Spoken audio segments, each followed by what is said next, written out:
A existência de Satanás é algo que foi planejado e determinado por Deus ou o quê? Né? Como é que a gente pode entender esse papel? Outra coisa, a gente sabe que o Satanás aparece na Bíblia lá no Jardim do Éden, na figura da serpente. Esse evento, essa aparição de Satanás, da serpente no Éden, fugiu do controle de Deus, escapou da vontade de Deus ou fazia parte do plano diretivo de Deus para a humanidade? Estas e outras questões vão ser abordadas nesse debate que nós estamos propondo. Preste bastante atenção, faça anotações e, se for necessário, depois você tire as suas dúvidas com o seu pastor. No ar, o Vejam Só.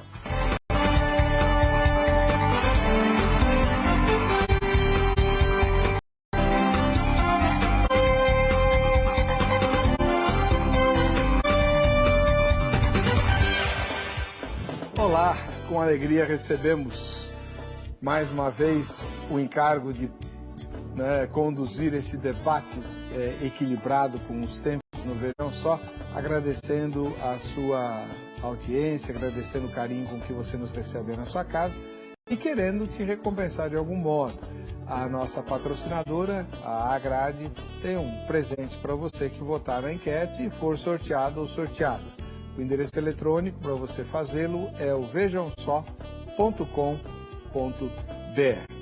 Hoje nós recebemos uma estreia aqui no programa. Trata-se do pastor e professor João Flávio, que viajou lá de São José do Rio Preto, no interior de São Paulo, bem longe daqui, para estar conosco. Seja bem-vindo, pastor e professor João Flávio, paz e graça. Paz e graça, é um prazer estar aqui com vocês. A gente assiste de tão longe o programa e hoje nós estamos aqui com o privilégio de participar desse programa que hoje é um dos melhores no meio evangélico. O irmão é pastor de uma igreja batista lá em São José do Rio Preto, não é isso? Sim, sou pastor da 5ª Igreja Batista em São José do Rio Preto, na rua Antônio Martins André, 395, no Jardim Laranjeiras. E preside o CACP. Sim, sou presidente do Centro Apologético Cristão de Pesquisas. Na internet é o www.cacp.org.br. Muito obrigado pela presença e por ter viajado para estar conosco. É um prazer. Deus abençoe.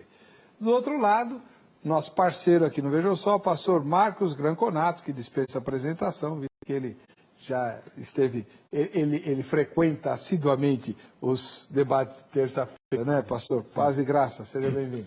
Paz e graça, obrigado, Heber, por poder vir aqui hoje e participar de um debate tão importante, um tema tão relevante. Geralmente, quando se fala sobre Satanás, as ênfases são tão erradas, as coisas são tão distantes daquilo que a Escritura ensina. Então, esse tema é bastante atual, bastante relevante, é importante para os dias de hoje. Nós aqui, juntos hoje, eu e o meu colega aí, o pastor Flávio, situarmos esse assunto dentro das Escrituras e avaliarmos o que a Bíblia diz sobre esse assunto. Vai ser uma alegria poder fazer isso aqui hoje. Assim como o professor e pastor João Flávio, o pastor Marcos Granconato também é batista, mas é da Igreja Batista Redenção. Isso. Que fica onde? A Igreja Batista Redenção fica na Avenida General Ataliba Leonel, 3780, na Parada Inglesa. É uma igreja antiga, mas é uma igreja pequenininha. Estou lá há 20 anos, no ministério ali. E a igreja lá está com as portas abertas para receber os telespectadores. Muitos fãs seus vão lá nos visitar, estão sempre lá com a gente. E fica o convite aqui aberto para todos irem lá participar da adoração conosco ali. Muito obrigado pela sua volta ao programa. Obrigado. Vamos ver o que o nosso querido e amado Zeca preparou sobre o tema difícil que vamos discutir hoje. Sempre que falamos de calvinismo, logo, pelo menos para a grande maioria, aparece a seguinte ideia: Deus planejou, decretou e determinou de antemão o que teria que acontecer. Tudo faz parte do plano e da soberania divina. Essa pode ser considerada até uma boa definição para a teologia calvinista. Porém, ela cria um problema que até o mais fiel calvinista tem dificuldade para responder. Se todas as coisas são decretadas por Deus, logo podemos afirmar que até mesmo todas as desgraças da humanidade fazem parte dos planos do decreto de Deus? Com base nisso, qual é o papel do diabo? A conclusão lógica seria essa: o diabo não passa de um agente obediente dos decretos divinos. Seria isso mesmo? Qual é o papel do diabo no calvinismo? Essa é a pergunta do Vejam Só de hoje. Para a alegria dos arminianos, iremos apertar os calvinistas na parede. Brincadeiras à parte, sabemos que esse é um ponto delicado dentro da doutrina bíblica de Calvino. Para aqueles que são contrários à ideia defendida pelos calvinistas, a questão é a seguinte: no calvinismo, o diabo não passa de um instrumento nas mãos daquele que é realmente o responsável por todos os atos. Pois Satanás não faz nada que Deus já não tivesse predestinado de antemão que ele deveria fazer.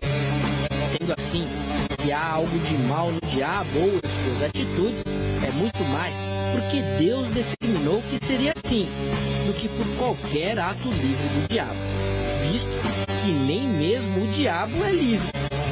John Wesley, em uma de suas pregações, diz: "Tu tolo, por que estás rosnando há tanto tempo? Tua mentira em esperar pelas almas é tão desnecessária e inútil quanto as nossas pregações." De fato, qualquer rosnado do diabo, qualquer ataque, qualquer tentação, qualquer enganação ou qualquer ímpeto dele contra nós não seria nada mais senão o que Deus determinou que ele deveria fazer. O diabo não é realmente a causa primeira de seus atos. Seus atos já estavam pré-determinados. Não havia nada que ele pudesse fazer a não ser aquilo que ele faz. As suas mentiras são inúteis, estão apenas cumprindo um decreto. O diabo é um servo passivo nas mãos de Deus, nunca um inimigo. Qualquer coisa que o diabo faz é porque Deus determinou que faria. O fato do diabo ser mau é mera coincidência. A causa primária é Deus. Tudo isso que colocamos é apresentado por aqueles que questionam o papel do diabo dentro da doutrina calvinista. Mas será que é isso mesmo? Ou ainda, não será isso correto? Afinal de contas, se Deus não estiver no controle de tudo, qual a garantia que teremos da vitória final sobre o nosso inimigo? A resposta para essa e para todas as outras perguntas irão aparecer agora no debate do Vejam Só, que já está no ar. Sempre começa aquele debatedor mais antigo, mais velho, né? E me parece que é o pastor Marcos Granconato, que hoje é o mais velho aqui. Pastor Marcos, a partir do próximo bloco, o senhor vai defender qual ponto de vista em relação ao tema? Bom, todos sabem que a minha concepção teológica, ela é voltada mais para o lado calvinista, né? Da soberania de Deus sobre todas as coisas. Então eu vou, evidentemente, defender o decreto de Deus e os seus planos, sua soberania na história, na condição de todas as coisas. A providência dele, inclusive na administração dos seus atos em relação a Satanás e aos seus anjos e tudo mais.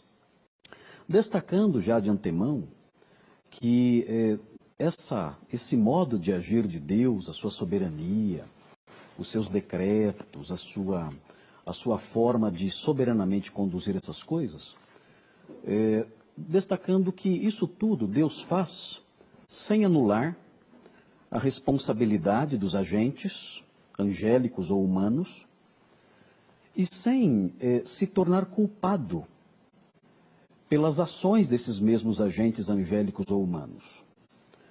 E ao dizer isso, ao afirmar isso, que Deus administra soberanamente esses atos todos, e os seus decretos, e os seus planos, e decreta essas coisas todas, e mesmo assim ele não se torna culpado, e tampouco os agentes se tornam inocentes, essa afirmação, ainda que seja difícil de se harmonizar com aquilo que nós conhecemos como lógico, ou razoável, essa afirmação não é uma afirmação propriamente, especificamente calvinista.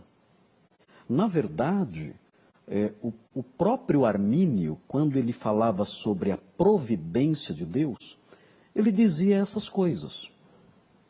E ele afirmava, isso fica claro nos seus escritos, nas suas exposições, né, de motivos e tudo mais, ele diz o seguinte, ele fala, olha, Deus realiza essas coisas de forma que, por meio da sua providência, todas as coisas estão debaixo aí da sua administração, e ele realiza isso de uma forma oculta, de uma forma misteriosa, de tal modo que ele não se torna culpado e também não anula a responsabilidade desses agentes.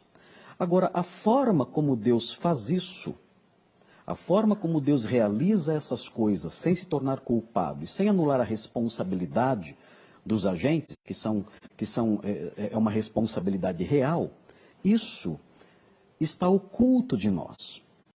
Então, o calvinismo afirma essas coisas, é um erro dizer que o arminianismo defende a responsabilidade humana e o calvinismo não defende a responsabilidade humana, mas defende só a soberania de Deus. Está errado afirmar isso. O calvinismo afirma a responsabilidade humana completa, total. E afirma ao mesmo tempo a soberania divina. O que o calvinismo não faz e não consegue fazer, porque não há material na revelação de Deus que nos ajude a fazer isso, o calvinismo não consegue harmonizar essas duas coisas, essas duas realidades. E não consegue realizar porque harmonizar, porque se ele tentar harmonizar, ele vai entrar no campo da teologia especulativa. Ele vai fazer especulações sobre a forma como Deus realiza isso. E a teologia especulativa ela é perigosa, porque ela é, na realidade, uma teologia inventada. Ela é fruto da nossa imaginação apenas. Então, nós não nos aventuramos nesse campo onde há escuridão, onde há a luz da revelação, então nós não entramos. Então, afirmamos isso. Então, de antemão, o que eu vou dizer é isso, dizendo já de antemão, é isso. Satanás foi criado por Deus, está dentro dos seus decretos, dos seus planos. Deus não sabe somente o que acontecerá, mas sabe também o que aconteceria. Nós dizemos que Deus conhece o futuro, mas Ele não conhece só o futuro. Ele conhece também o futuro do pretérito. Ele sabe o que aconteceria. E por alguma razão que está escondida na sua sabedoria infinita e insondável, Ele decidiu criar Satanás, mesmo sabendo e até determinando que houvesse a queda, porque Ele sabia o que aconteceria se o plano fosse outro. E esse era o plano mais feito. E Ele fez isso de maneira a preservar a responsabilidade e de maneira dos agentes e de maneira a não se tornar culpado pelo mal. Como? Não sabemos, isso aí está oculto dos homens, nós só poderíamos responder isso inventando. E não é para inventar. O teólogo ele tem que afirmar, e quando ele chega num campo em que não há material revelatório que conceda a ele elementos para uma resposta, ele deve dizer o que Calvino disse. Ele deve dizer que ele não sabe, e que esse não sabe, consiste numa douta ignorância. É a ignorância de quem estudou e não encontrou a resposta. Esse é o pastor Marcos Granconato, da Igreja Batista Redenção, e nós vamos ouvir agora o pastor e professor João Flávio, da 5ª Igreja Batista São José do Rio Preto, ele que preside o CACP, Centro Apologético de Pesquisas... Cristão de Pesquisas. Centro Apologético Cristão de Pesquisas. Pastor João Flávio, qual vai ser o ponto de vista que o senhor vai defender? Sabe, pastor Heber, eu tenho assistido o seu programa e eu observo que nós temos aqui calvinismos e não calvinismo. Calvinismos no plural. Então eu observo que várias pessoas que vêm a este programa para falar de calvinismo, eles têm o seu próprio calvinismo. Eles criaram, engendraram, manipularam e fizeram seu próprio calvinismo. Cada um expressa do melhor jeito possível para tentar se virar com os ensinos de João Calvino. João Calvino é um peso, penso eu, para esses teólogos, ou para alguns deles, porque eles têm que tentar fazer uma junção entre o que a filosofia moderna e até a teologia mais acurada tem nos tempos de hoje, com o que João Calvino escreveu no passado. Então é importante que o telespectador entenda que existe um calvinismo de João Calvino e existem os calvinistas que criam seus calvinismos. E muitos deles já estiveram aqui e apresentam esses tipos de calvinismo. Uma outra coisa que eu observei também é que muitos arminianos, bons arminianos que estiveram aqui, eles não leram as Institutas. Eu fiz questão até de trazer as minhas, estão aqui do meu lado, porque eu li as Institutas, eu li João Calvino. Então a crítica que eu pretendo fazê-la não é pessoal, é doutrinal, e é sobre o que João Calvino ensinou no seu tempo, na sua condição, com a sua teologia e o seu porquê, obviamente. E é claro que por mais que você tente compatibilizar que Deus decreta a ação do diabo e que o próprio Deus não tem culpa, né, vai deixar, por exemplo, se você ler Nietzsche, ele escreveu o Anticristo, vai deixar Nietzsche furioso. Por quê? Porque é uma questão lógica. Se Deus decreta, Deus é responsável. Se Deus é responsável, ele é autor do pecado. John Wesley chegou a essa conclusão. Vários outros teólogos, desde a antiguidade, o Concílio de Orange, já havia chegado nessa conclusão. E é interessante observar que isso é uma questão bíblica. Eu li a Bíblia 2 vezes sozinho. E eu sempre entendi que Deus nunca poderia ser responsável pelas coisas erradas que acontecem na minha vida. Eu é que tomei escolhas erradas, você que toma suas escolhas equivocadas, e isso te leva a um problema, a um beco sem saída. Com relação ao diabo, são muitas vezes nós que damos legalidade para ele agir na nossa vida. Não é porque Deus decretou, porque Deus ordenou, porque Deus mandou. Então esse é o ponto de vista básico, não só arminiano, mas de várias visões teológicas, inclusive luterana. Os luteranos também têm um pouquinho desse viés, né? Embora Lutero vai dizer que o diabo é o diabo de Deus, mas ele tem esse viés também. Então é uma questão que a gente quer abordar aqui, é isso. Porque não há como fugirmos da realidade. A gente tem que aceitar, cada religião tem que aceitar o seu profeta.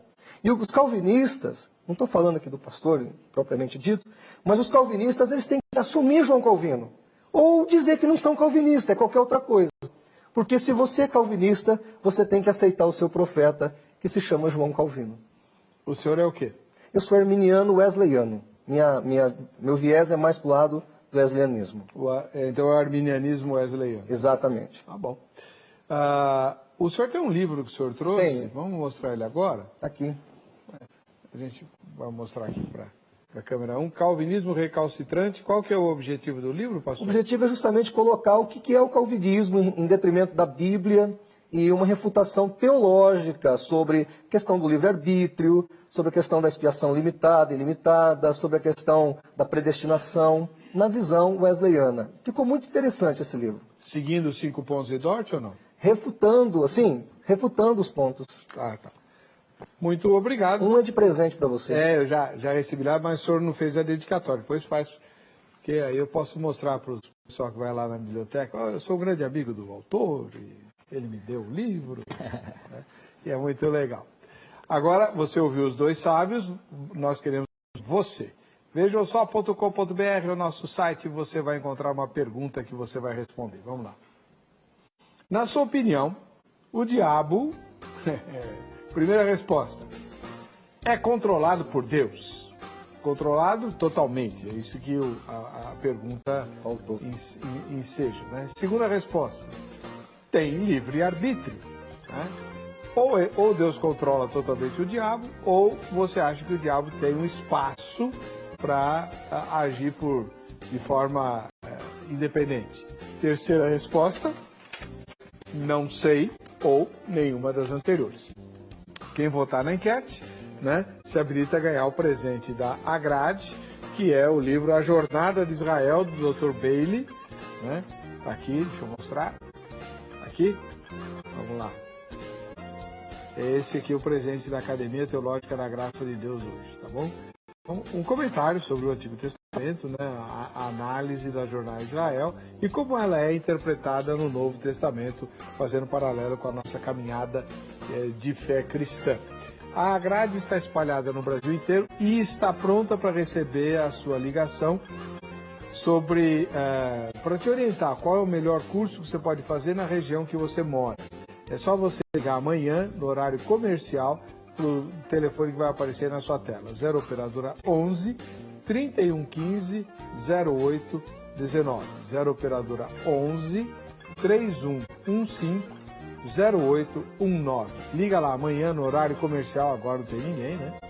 E se informa sobre os endereços da grade para você poder estudar a Palavra de Deus e também outros cursos, muitos que a grade tem, até curso de música, canto, música cantada, a grade está ensinando. Violino, gestão eclesiástica, análise bíblica, escatologia, pós-graduação em teologia. Tem um monte de curso lá. Você se informa direitinho para ver qual que é ministrado na região que você mora, tá bom? A gente volta já já com os tempos definidos para perguntas e respostas no Vejam.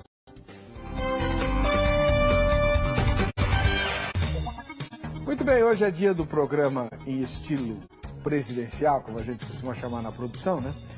Porque as perguntas serão feitas de mesmo número, de parte a parte, com respostas cronometradas, 3 minutos para cada resposta.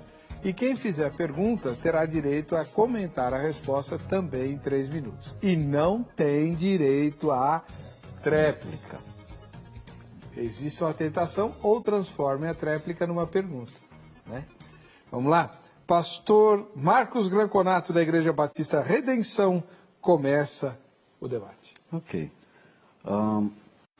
Foi dito aí no começo, né, que Calvino é um grande peso para os calvinistas e que os calvinistas, cada um tem a sua visão, tentando se livrar dos dilemas que Calvino inventou ou levantou. Na verdade, essa concepção é uma concepção que parte do pressuposto de que os calvinistas são pessoas que canonizaram as institutas e consideram as institutas inerrantes e infalíveis. Na verdade, o termo calvinismo, ele tem nuances diferentes, são nuances as mais diversas. O próprio Alistair McGrath, no seu livro acerca de teologia sistemática, histórica e filosófica, ele afirma que o termo calvinismo, ele tem uma gama de significados. E quaisquer que sejam os significados que Alistair McGrath tivesse em mente, nenhum deles se relaciona com a canonização das institutas. O calvinismo é um sistema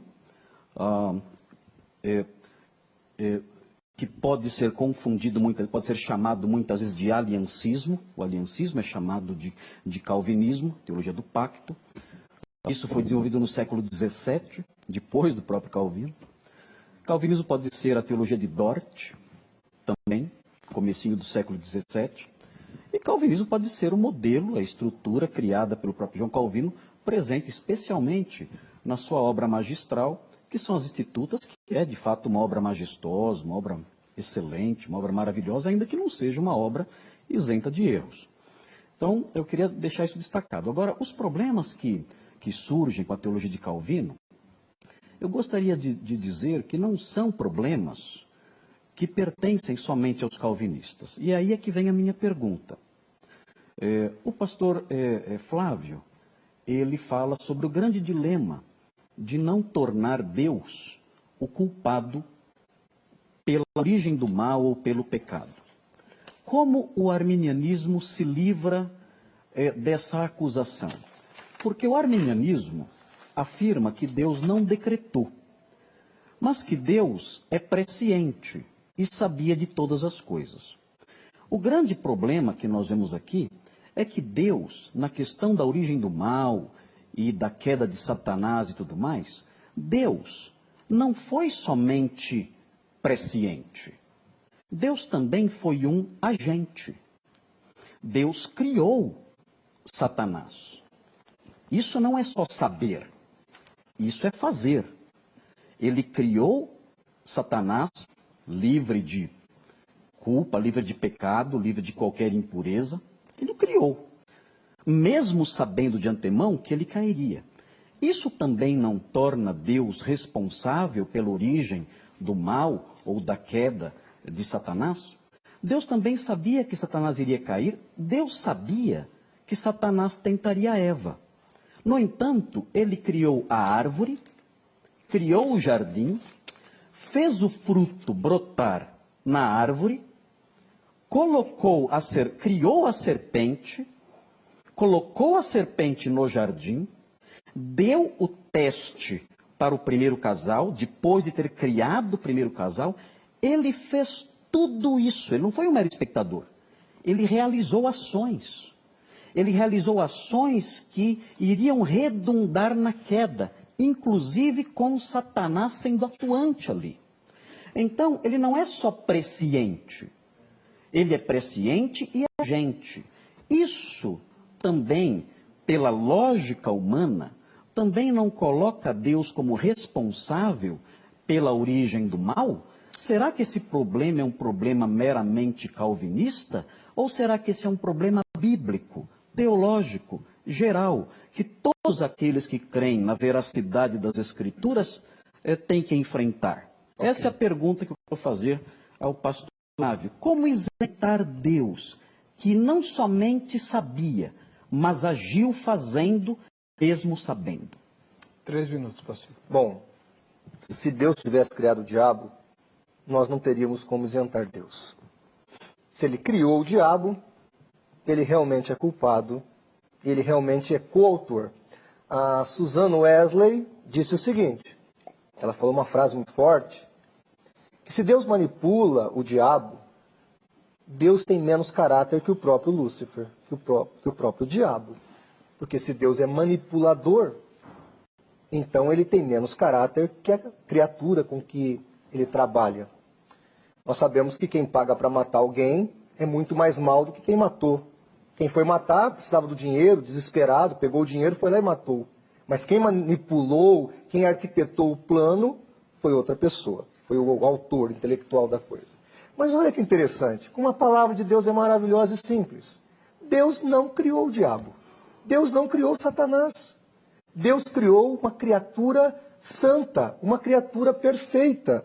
Quando você vai em Ezequiel 28, do 11 em diante, Isaías 14, e você vai ver os textos que a teologia calvinista usa, inclusive, para definir a queda de Lúcifer, o anjo de luz, lá nós vamos ver em Ezequiel que ele era uma criatura perfeita, que ele era uma criatura importante. Inclusive tem um texto em Ezequiel que fala assim, que Lúcifer, ou anjo de luz, era o anjo da guarda, o anjo que guarda. Guarda o que se ainda não havia queda? No original hebraico, a ideia ali é aquele que conduz. Aí você vai vendo as obras dos tambores, fala o texto. Então a Bíblia vai mostrar nesse texto de Ezequiel, que os teólogos concordam com isso, que Lúcifer, ou esse anjo de luz, tinha ali a missão de conduzir os demais anjos que foram criados para o louvor do Senhor em adoração a Deus. Então foi esse ser que Deus criou, um ser perfeito, um ser santo, um ser angelical. E a Bíblia fala, em Eclesiastes, inclusive, que Deus, quando fez o homem também, o fez perfeito. Deus não fez nada imperfeito. A imperfeição vai justamente decorrer do fato da liberdade que Deus deu a esses seres. Né? Se eu fosse citar aqui um filósofo da antiguidade, que é Heráclito, ele vai dizer o seguinte, que o contraste foi importante para nós sabermos o que era o bem e o mal. Se não houvesse o contraste, talvez esse filósofo estivesse certo. Se nós não soubéssemos o que é o mal, talvez não conheceríamos adequadamente o bem, talvez seja por isso. Mas o fato, pastor Heber, que Deus, o Senhor, não criou um anjo mau, nem o diabo, nem Satanás. Ele criou um anjo de luz. Muito obrigado, pastor. Sempre às ordens. Pastor Marcos, seus comentários em 3 minutos. O pastor Flávio não resolveu nada. Continua de pé o problema do mesmo jeito. Eu não falei que Deus criou o diabo. Não falei que Deus criou o homem pecador. O senhor falou. Aliás, não falei. Aliás, nenhuma ortodoxia, nem calvinista, nem arminiana afirma isso, que Deus criou o diabo já sendo o diabo. Deus criou um anjo perfeito, santo. Eu falei isso. Acho que eu me recordo bem da minha pergunta. Agora, a resposta do pastor não resolveu a questão. Eu falei, por que ele criou, né, o diabo? Claro, quando ele criou o diabo sem ser um anjo mau. Por que ele criou bom, como ele era, ou sei lá como?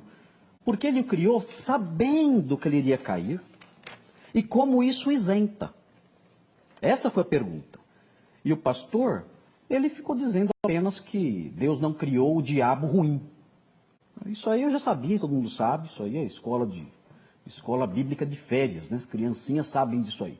Isso não resolve o problema, o grave problema da origem do mal, que permanece não sendo um problema reformado, não sendo um problema calvinista, permanece sendo um problema cristão. Um problema próprio da teologia judaico-cristã. Deus criou Satanás, um anjo santo, puro, livre de culpa. Ezequiel 28 ou Isaías 14 dizem, a tradição da hermenêutica cristã e judaica, diz que Ezequiel 28 e Isaías 14 dizem respeito a Satanás. Talvez sim, não temos certeza disso. Nós não podemos afirmar categoricamente que esses dois textos se referem a Satanás. Eles se referem a priori aos reis de Tiro e ao rei de Tiro e ao rei de Babilônia. Mas há quem diga que é uma profecia de dupla referência. O problema é que não há correspondência neotestamentária para afirmar isso. Mas pressupondo que seja verdade, sem problemas.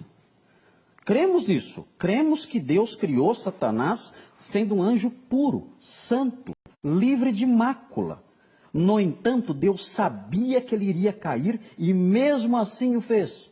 E sabia que ele seria responsável pela queda do homem, e mesmo assim o colocou no jardim. E sabia que a prova a que ele colocaria o primeiro casal seria a causa da queda, motivada por Satanás como instrumento. E mesmo assim fez a prova. Isso não torna Deus o autor do mal? O arminianismo não responde isso. Nós escutamos agora a resposta do pastor e ele não respondeu, como nenhum arminiano responde. O que nós calvinistas fazemos é enfrentar o problema de frente. Nós olhamos nos olhos do problema e dizemos, esse é um grande dilema para o qual nós não conseguimos encontrar luz. É um abismo profundo. Não podemos enxergar o final. Temos que ser humildes e abraçar a douta ignorância que Calvino afirmou. Isso sim tem que caracterizar o teólogo. A douta ignorância nas questões que não são reveladas. O nosso alarme travou lá e por isso vocês não ouviram os 20 segundos restantes. Mas eu parei a tempo, não parei? Não, parou depois. Pastor João Flávio, sua primeira pergunta. Sou teólogo de EBD, graças a Deus. Não entendi. Sou teólogo de EBD, graças a Deus. EBD. EBD é uma escola muito importante. Eu falei EBF. EBF também é importante. As crianças são importantes. Eu queria dizer para o pastor Branconato, primeiro eu conheci hoje aqui, quero tratar ele muito bem, não tenho nada contra pessoalmente, Claro não tenho intenção de lhe ofender, não estou aqui para ofender ninguém. Mas em 3 minutos, não dá para discorrer um tema desse, que já foram escritos tantos livros. E eu até citei Heráclito, né? Mas tudo bem, a gente deixa isso para lá. Heráclito, ele deve saber que trata sobre a questão do bem e do mal também. Minha pergunta, pastor, e eu citei Ezequiel 28, Isaías 14, porque João Calvino fala do diabo. Mas vamos lá, minha pergunta. Apesar de muitos calvinistas utilizar o termo permissão para as ações do diabo, João Calvino disse, não devemos recorrer à ideia de permissão de Deus. Isso está na Instituta, volume 1, edição com notas, página 138. Para Calvino, tudo o que acontece está relacionado ao decreto de Deus. Então, quando o diabo age, Deus estaria agindo sob a sua perfeita vontade? É a vontade plena de Deus. Quando o diabo mata, rouba, destrói, quando o diabo aniquila, é a perfeita vontade de Deus? E essa questão da permissão, por que os calvinistas usam termos como o diabo foi permitido agir dessa maneira, quando Calvino disse que não deveríamos recorrer à ideia de permissão, mas sim ao decreto de Deus? O senhor entendeu a pergunta? Acho que sim. 3 minutos, senhor. Assim, o compromisso, mais uma vez, né, que nós temos com cada palavrinha que Calvino usou, né, isso aí é uma ilusão, isso é uma responsabilidade que os arminianos atribuem a nós. É um fardo que eles querem que nós carreguemos. E nós não temos que carregar esse fardo. Eu não tenho que defender cada palavrinha que Calvino disse, porque eu não creio que as institutas são obra canônica. Eu não creio que Calvino escreveu inspirado pelo Espírito Santo como o apóstolo Paulo e como os profetas. Então não tenho compromisso nenhum em defender cada palavrinha que ele diz. Eu sei que, na verdade, ele disse no volume 1 também, ele falou também, quando ele mencionou Jó, ele falou que existe a permissão, que Deus permite Satanás ir até certo ponto. Ele usou a palavra permissão também, dizendo ao comentar a história de Jó, que Deus permitiu que Jó fosse até certo ponto. Ele usou essa palavra. Então, não há problema nenhum nisso. E, de fato, eu acho que é possível usar as duas palavras. Quando eu vejo, por exemplo, a história de Jó, a Bíblia fala que Satanás compareceu na presença do Senhor e acusou Jó de ser um adorador interesseiro. E Deus disse ao diabo que ele poderia tocar em Jó, na vida dele, só não podia tirar a sua vida. Disse isso 2 vezes. E Satanás ficou dentro dos limites que Deus, e aí vem a palavrinha, permitiu. Deus disse, vá, você pode fazer isso, você tem minha autorização para fazer isso, mas só dentro desses limites que eu estou estabelecendo. Por outro lado, a palavra decreto também pode ser algumas vezes utilizada. Veja, por exemplo, eu vou dar aqui um exemplo que está presente no primeiro livro dos Reis, no capítulo 22, versículos 20 em diante. Eu vou ler aqui para vocês. O texto fala assim, perguntou o Senhor, quem enganará a Acabe, para que suba e caia em Ramote Gileade? Um dizia desta maneira e outro de outra. Então saiu um espírito e se apresentou diante do Senhor e disse, eu enganarei. Perguntou-lhe o Senhor, com que? Respondeu ele. Sairei e serei espírito mentiroso na boca de todos os seus profetas. Disse o Senhor, tu enganarás e ainda prevalecerás. Sai e faze-o assim. Eis que o Senhor pôs o espírito mentiroso na boca de todos esses teus profetas, e o Senhor falou o que é mal contra ti. Aqui nós vemos uma determinação de Deus. Vá lá, e você vai ser espírito mentiroso na boca daqueles profetas. A Bíblia fala também que um espírito maligno da parte do Senhor perturbava Saul. A Bíblia diz. Isso tudo é determinação divina. Deus faz isso sem se tornar culpado. É o que a Bíblia diz, não posso fazer nada. Ok, vamos lá, pastor João Flávio. No site do cacp.org.br, lá nós temos mais tempo, né? Está respondido todas essas questões. Mas eu penso assim, os calvinistas precisam assumir João Calvino. Ou assumem João Calvino, ou não assumem João Calvino. Ou aceitam o que João Calvino disse, ou não aceitam. É uma coisa que tem que ser resolvida. Não pode ficar desse jeito, esse entrave. Quando interessa, interessa. Quando não interessa, não interessa. Uma vez eu entrevistei o Henrique Cristo, eu fui lá em Brasília entrevistar ele, e aí eu falava, ô Henrique, isso aqui, a Bíblia diz isso. Não, isso está errado. Ô Henrique, isso aqui. Ah, isso está certo. Eu falei, quando interessa, está certo. Quando não interessa, está errado. Ele falou, claro, meu filho, a palavra é minha. Então, às vezes, os calvinistas agem como Deus da palavra, no sentido de querer manipular a própria palavra. Olha, Calvino disse que não é permissivo, é decreto. Quando acontece alguma coisa, é decreto. O texto que o pastor acabou de citar, nós vamos ver pelo texto também, você pode até verificar no original, e mesmo traduzido na tradução que ele acabou de ler, você vê que o espírito enganador quis enganar. Ele quis. E assim foi permitido. Agora, permissão na Bíblia é uma coisa, decreto é outra. Eu vou ler daqui um pouco um texto de João Calvino aqui, e nós vamos observar que a coisa é muito séria. Como é que Deus pode decretar as ações do diabo e não ser coautor das suas artimanhas, das suas maldades? Como é que eu posso chegar adiante? E outra coisa, a palavra de Deus não dá base para isso. A palavra de Deus é muito clara com relação à vontade. Isaías 14 deixa claro, Satanás fala, eu subirei, eu me assentarei, eu me colocarei. Ali você vê o livre-arbítrio do diabo. Você vê o livre-arbítrio, aliás, do anjo de luz ainda, né? Querendo fazer o mal, querendo subjugar o próprio Deus. Então, a Bíblia, ela é singela, é simples, objetiva, clara. E eu não entendo que os arminianos não respondam a situação toda perfeitamente. Eu entendo que responde. Não tem todas as respostas. Mas o arminianismo responde de maneira muito mais positiva, muito mais abrangente, muito mais amorosa, muito mais clara a questão toda. E no arminianismo wesleyano nós vamos encontrar Deus sendo realmente isento do mal e sendo isento das autorias das coisas que o inimigo faz. Agora, no calvinismo, nós vamos encontrar essa falha grave, onde o diabo é apenas um braço do próprio Deus, fazendo mal, destruindo, matando, roubando. Basta fugir do problema. Aí todo mundo é inocente. Olha, não tem tempo para ainda nesse bloco fazer a segunda pergunta, então a gente vai para o intervalo e guarda os 5 minutos que restam para o próximo e definitivo bloco. Vamos lá.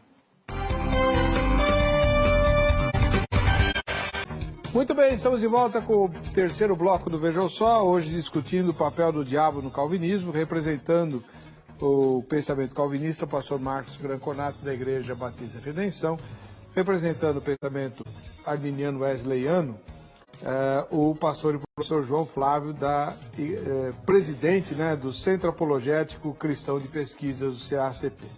Pastor Marcos, sua segunda pergunta. Minha segunda pergunta é a seguinte.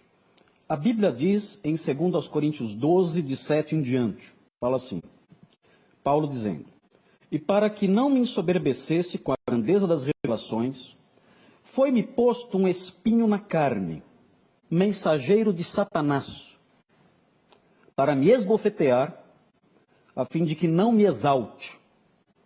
Então, o instrumento colocado ali, para que Paulo não se ensoberbecesse.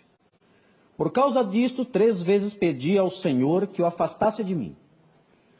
Então ele me disse, a minha graça te basta, porque o poder se aperfeiçoa na fraqueza. Ou seja, Deus disse, não vou afastar esse espinho na carne, esse mensageiro de Satanás, que está esbofeteando você.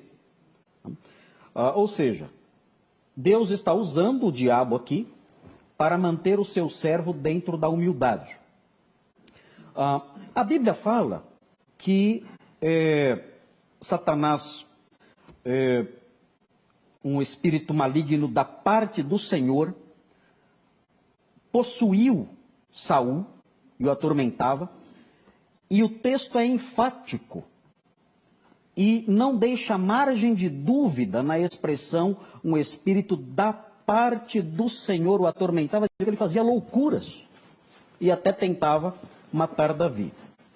Como o arminianismo lida com essas questões? Deus não está sendo aqui o responsável pelas maldades que aquele espinho na carne, mensageiro de Satanás, estava fazendo com o apóstolo Paulo ao esbofeteá-lo? Deus não é corresponsável por cada bofetada que aquele espírito maligno causava ou desferia contra o apóstolo Paulo? Deus não é responsável também pelas loucuras de Saul, já que o espírito maligno era da parte do Senhor e fazia essas coisas? Como o arminianismo lida com isso? É a mesma questão. Como o arminianismo lida com isso e mantém Deus inocente? 3 minutos, pastor. Até parece que o pastor está contra Deus, né? Está falando com uma veemência, como Deus faz isso? É umas perguntas complexas, mas às vezes o jeito que o pastor coloca parece que ele está perguntando para o próprio Deus. Talvez até seja uma dúvida do coração mesmo que o pastor tenha. Bom, em primeiro lugar, o texto de Coríntios que ele citou, é só continuar lendo o texto.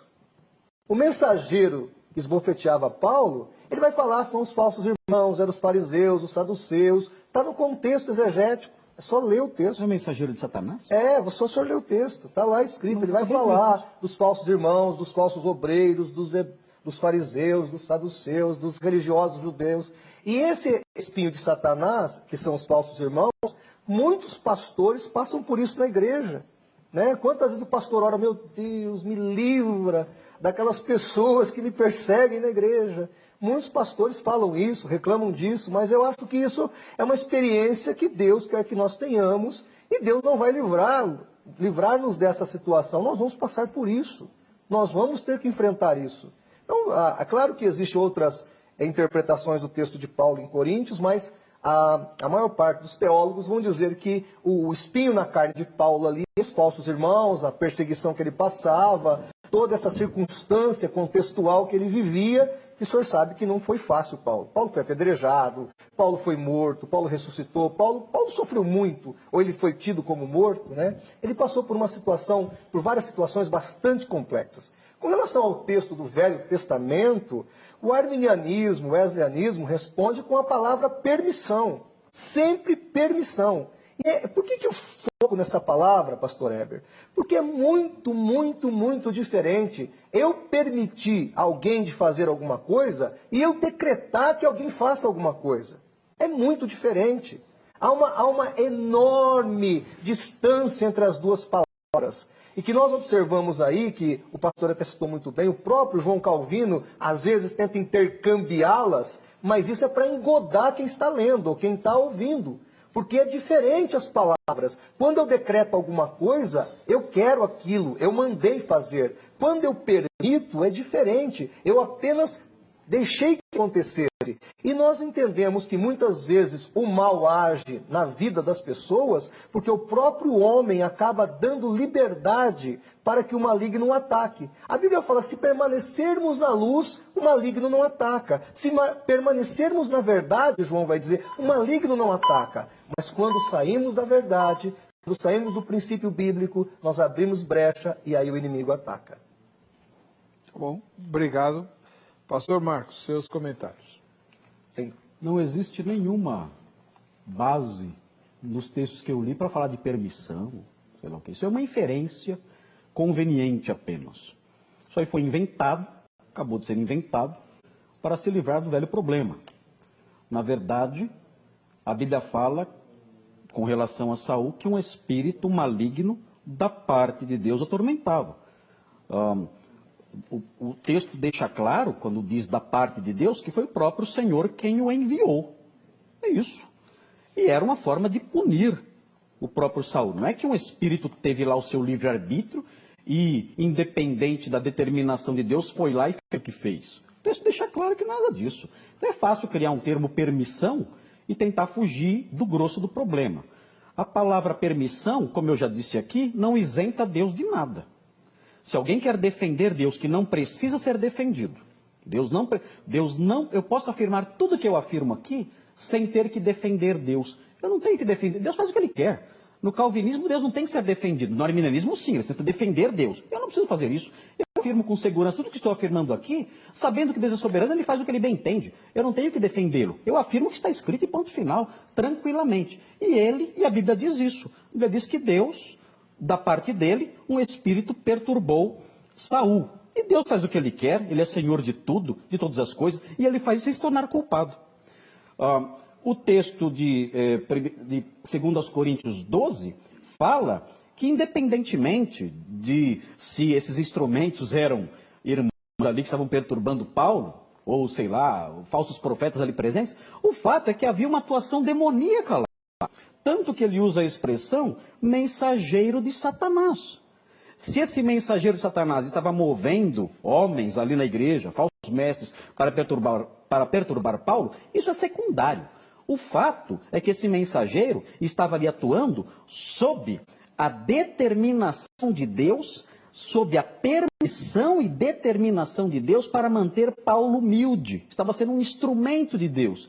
E Deus fez isso, Deus fazia isso, e Deus se manteve santo e puro, mesmo usando esse instrumento maligno, esse instrumento satânico, esse instrumento que era um espírito da parte de Satanás ali para perturbar o apóstolo Paulo. Deus fez isso e continua sendo santo, justo e bom. Seja Deus verdadeiro.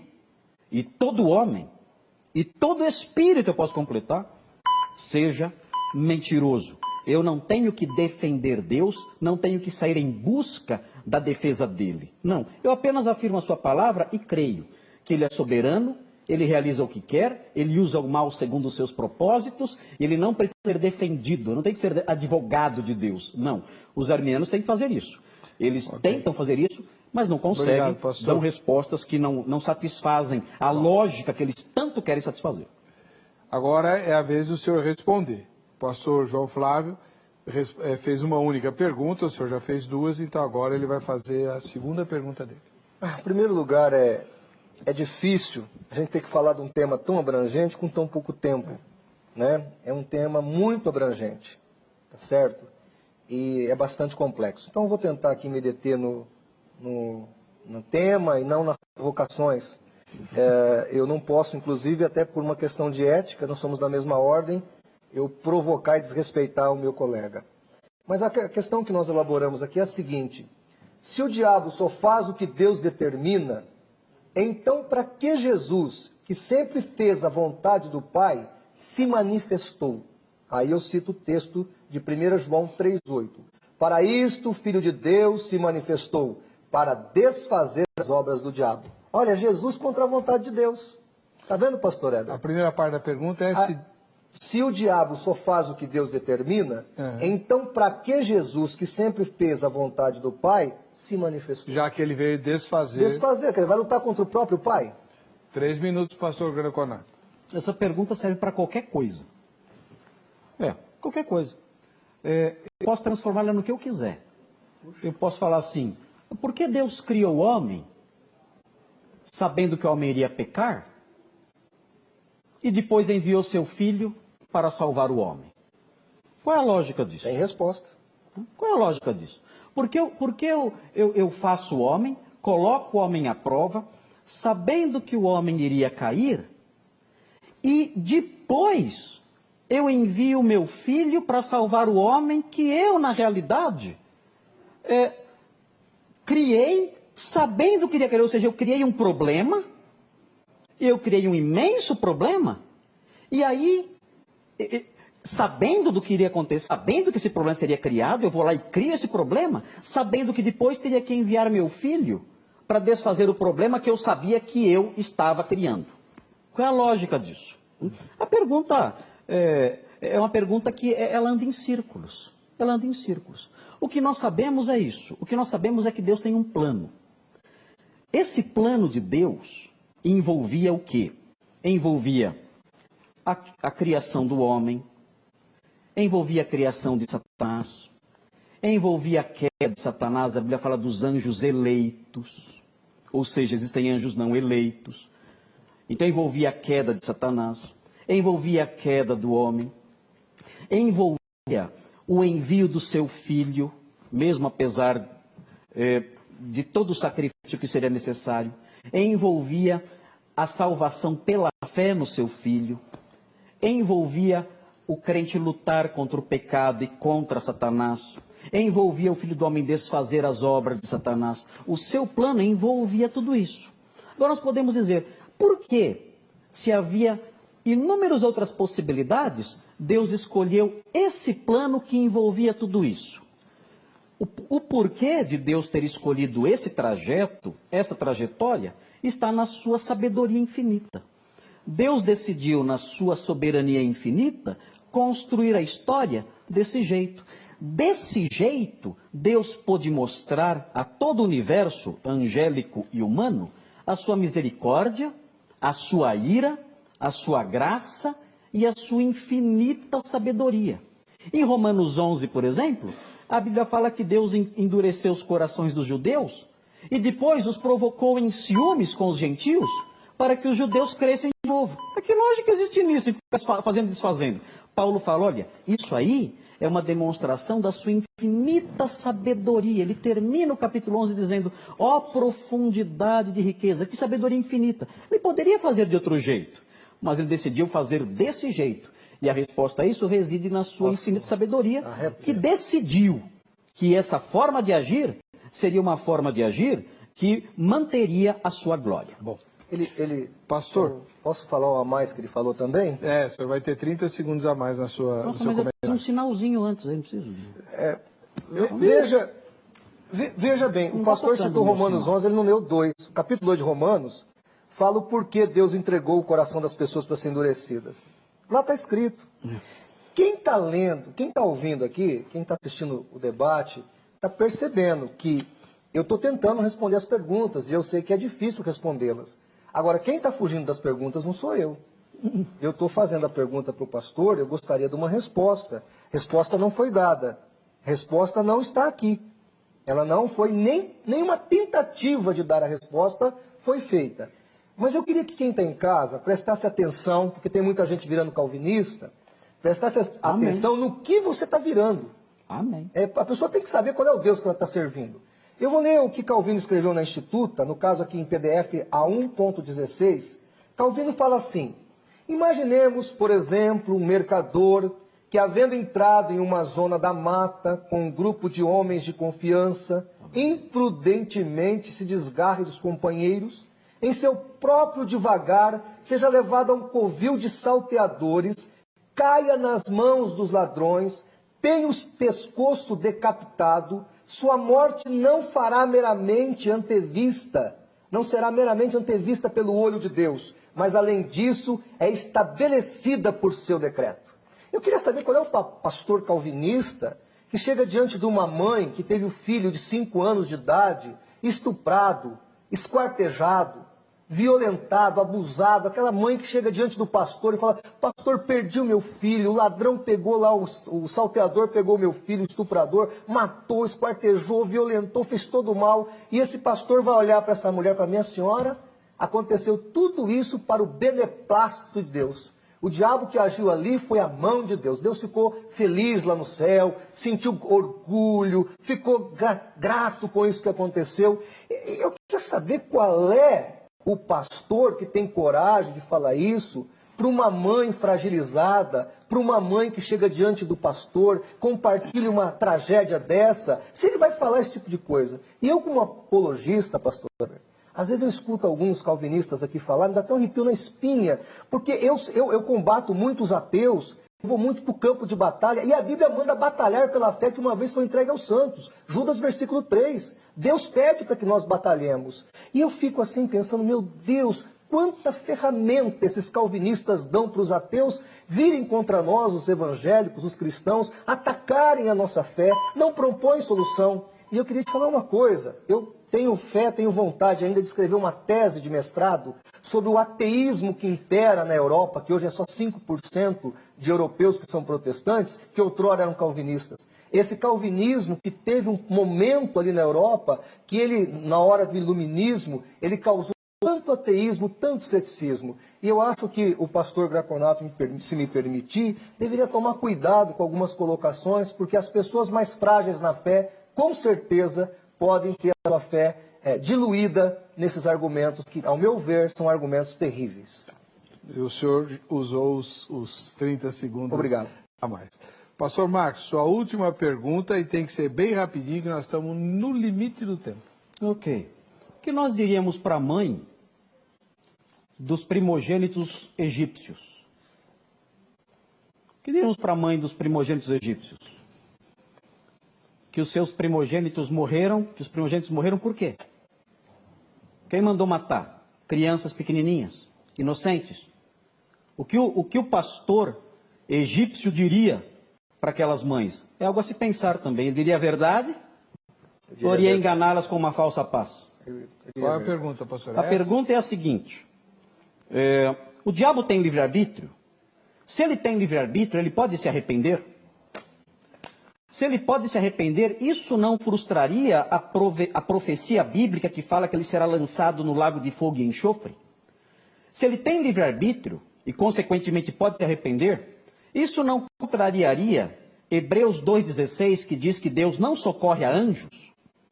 O diabo tem livre-arbítrio ou ele é um fantoche, como vocês costumam dizer? ele pode se arrepender, tomar uma decisão e abandonar os seus maus atos e se tornar um anjo bom e glorificar a Deus e frustrar a profecia bíblica, ou ele não pode se arrepender, ele não tem essa opção? Essa é a minha pergunta. Há livre-arbítrio em Satanás? São duas perguntas. É uma só. Né? Há livre-arbítrio em Satanás? São duas perguntas. Uma só. Primeiro do pastor egípcio. Como eu sou arminiano, criança não vai para o inferno. O calvinista vai para o inferno. Então pode matar a vontade. Eu poderia dizer, não isso. Mas eu poderia dizer o seguinte, essas crianças estão com Deus. Quem matou? Né? Foi recolhida por Deus. Quem matou? Foi recolhida por Deus. Quem matou? Deus tira a vida de quem Ele quer, a hora que Ele quer. Ele tirou, permitiu ou permite, né?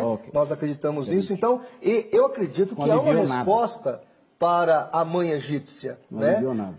Deus recolheu para si, é muito melhor. Deus escolheu para si essa criança. Agora, é importante as pessoas saberem que Calvino falou que as crianças que não forem batizadas, que até o pastor não batiza criança, que inclusive Calvino amaldiçoou os pastores que não batizam criança, ele diz que não serão salvas as crianças não batizadas. Então tem uma resposta para essas crianças. Agora, Hebreus capítulo 6, pastor Heber, ele fala da apostasia. E nessa apostasia, ele diz que aquele que apostata não volta atrás. O diabo apostatou. Os anjos caídos apostataram da sua fé, do seu estado original. Então, obviamente que esses anjos não voltarão ao seu estado original, porque Hebreus 6 explica bem isso. Até Calvino cita isso.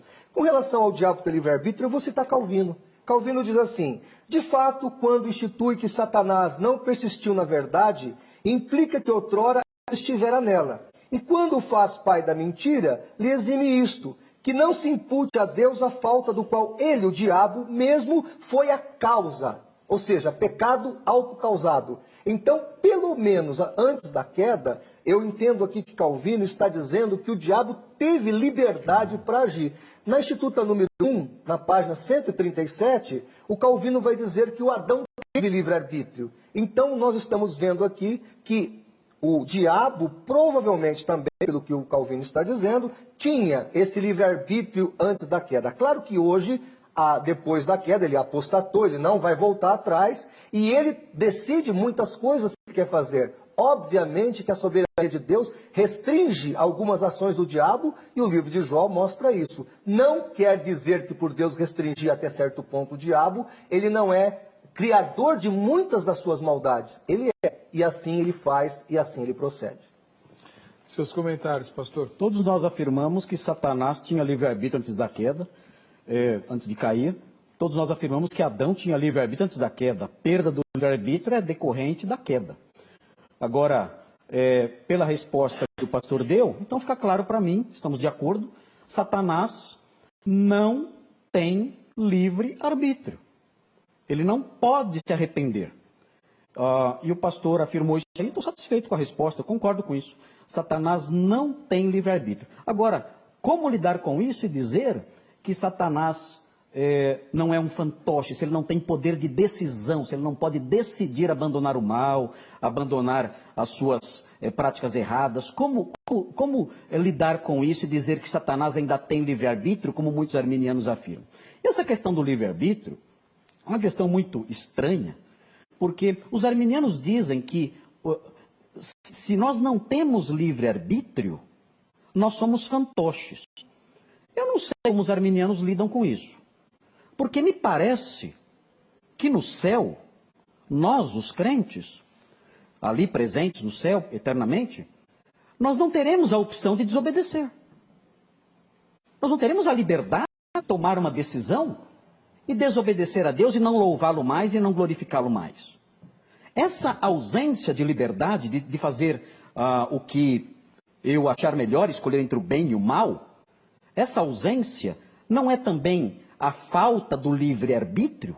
Isso significa que no céu nós seremos fantoches? Ou é possível haver uma restrição do arbítrio e ainda assim eu ser uma pessoa plena, completa, exercitando a minha vontade? É possível isso ou não?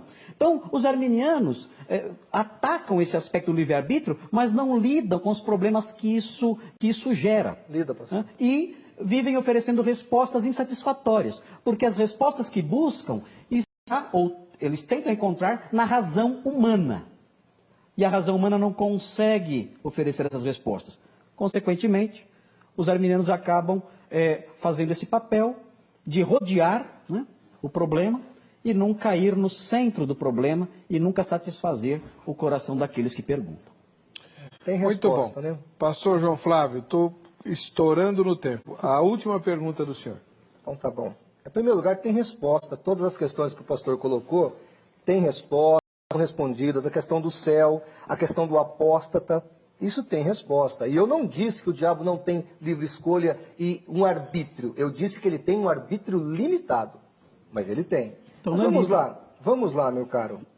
Isso é bem colocado pelo arminianismo. Então não é livre. Sua pergunta, pastor. Tudo bem, vamos lá.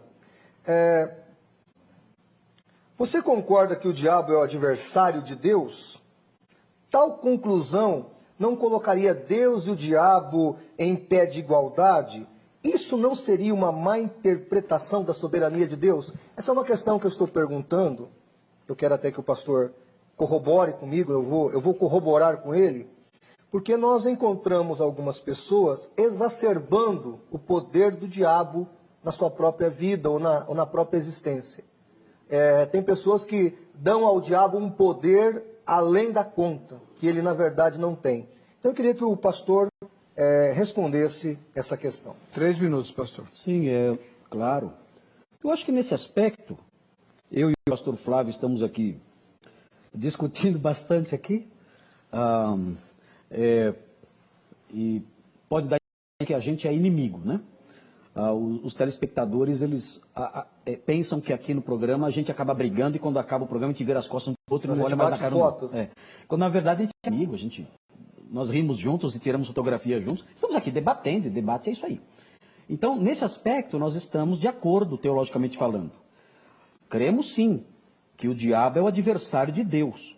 E é errado atribuir ao diabo, no entanto, ainda que ele seja adversário de Deus, é errado dizer ou pensar que esses dois adversários estão em pé de igualdade. O diabo é adversário de Deus, mas ele é como um jangadeiro que ataca um navio de guerra. Esse é o adversário. É um jangadeiro com um pedaço de pau atacando um navio de guerra. Ele continua sendo adversário, mas não é um adversário à altura. É claro que Deus não sofre golpes dele. É claro que o fato dele ser inimigo não coloca em pé de igualdade. Se alguém que está em casa pensa que existe aí no mundo essa ideia aí, né, que existe no universo que Deus criou um Deus do bem e um Deus do mal, os dois brigando para ver quem ganha a briga, né, isso aí não é cristianismo, isso aí não é calvinismo, isso aí não é arminianismo, isso aí sequer é cristianismo. Na verdade, essa noção de um universo onde há essa briga de igual para igual, isso aí a gente pode afirmar que é um dualismo maniqueísta. É um dualismo maniqueísta, coloca dois deuses ali em pé de igualdade, quebrando pau com o outro. Isso não existe. Satanás está sujeito a Deus, está debaixo do poder de Deus, ainda que seja seu inimigo. E o crente, ele deve vigiar, ele deve resistir ao diabo, e ele pode sim vencê-lo. Como o crente pode vencer Satanás? Não é saindo por aí, gritando, tá amarrado. Eu não sei quem foi que inventou essa imensa tolice de achar que afirmar tá amarrado vai exercer algum efeito no mundo espiritual. Ou dizer eu te repreendo vai deixar Satanás assustado e saindo correndo. Isso não existe, isso é superstição de pentecostal, neopentecostal. Isso não existe em lugar nenhum. Na verdade, para vencer a Satanás, em Apocalipse 12:10 está escrito que é necessário estar debaixo do sangue do Cordeiro, ser um crente em Cristo. E ter um testemunho firme, um testemunho fiel. Apocalipse 12:10 fala isso. De um sólido testemunho, de um testemunho corajoso. Que o crente dá. Isso faz com que o diabo fuja dele. Isso faz com que o diabo seja derrotado. Obrigado, pastor. Pastor João Flávio, seus comentários. Bom, a Bíblia é clara que nos ensina que nós podemos repreender o diabo. Que Deus nos deu autoridade. Eu costumo usar aquele exemplo de uma guarda de trânsito que uma vez eu vi trabalhando numa rodovia. Ela entrou numa frente de uma Scania e deu com os dedos assim, e aquela Scania tão carregada, tão pesada e tão veloz, pisou no freio e estacionou. Ou seja, aquela guarda, aquela policial rodoviária, ela estava instituída de autoridade, que é a autoridade do Estado. Ela não tinha força para segurar a Scania, mas ela tinha autoridade para parar aquela Scania. E o cristão, revestido pela graça de Deus, está autorizado a combater o bom combate da fé, a resistir ao diabo, e ele fugirá de nós. Nós temos essa autoridade. Então é importante que as pessoas que estão em casa nos assistindo entendam que o diabo é nosso inimigo, não é inimigo de Deus, porque ele não teve capacidade técnica para sê-lo, ele foi destituído imediatamente quando ele pensou qualquer coisa, mas ele é nosso inimigo e ele tenta nos atacar justamente porque ele quer deformar, agredir ao próprio Deus, a imagem de Deus. Então nós somos atacados constantemente, mas a palavra de Deus nos garante que nós temos autoridade, que nós podemos repreender o mal, vivendo uma vida santa, uma vida reta, uma vida direta, nós podemos combater esse bom combate. E é importante que as pessoas que estão em casa nos assistindo escolha o Deus que vai servir, o Deus pelo qual você vai invocar, o Deus pelo qual você vai